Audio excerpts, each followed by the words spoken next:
Hello guys, আসসালামু আলাইকুম। আজকে রান্না করবো ইলিশ মাছ কচুর ছুরি। এই যে আমাদের ম্যানেজার। তো ইলিশ মাছ রান্না করার জন্য ধুয়ে করে পরিষ্কার করে নিলাম। এখন গরম তেল দিয়ে ভাইজে নেব। দেখতে থাকুন। মশলা দিয়ে মাখিয়ে নিলাম, গরম তেলে ছাড়িয়ে দিলাম। সুন্দর করে ভালো করে ভেজে নিতে হবে। কচুর ছুরি চুলে পরিষ্কার করে ধুয়ে কুটে নিলাম। সেদ্ধ করার জন্য রাইস কুকারে বসিয়ে দিলাম। পানি দিয়ে দিলাম পরিমাণ মতো। আমার সেদ্ধ করা শেষ, উঠিয়ে নিলাম।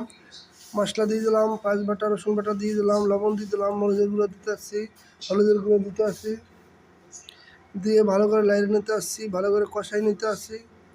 দিয়ে দিলাম কচুর ছুরি দিয়ে ভালো করে কষিয়ে নিলাম। আমার কষানো শেষ, পানি দিয়ে দিলাম পরিমাণ মতো, মাছগুলো দিয়ে দিলাম, উপরে জিরার গুঁড়ো দিয়ে দিলাম। আমার রান্না প্রায় শেষ পর্যায়ে। রান্নাটি কেমন হয়েছে আপনারা জানাবেন। রান্নার কালার খুব সুন্দর হয়েছে। রান্না দেখুন, আমার রান্না একবারে শেষ। আলহামদুলিল্লাহ, খুব সুন্দর একটা ঘ্রাণ আসতেছে, ইলিশ মাছের ঘ্রাণ। এত খাবার জন্য ইলিশ মাছ নিয়ে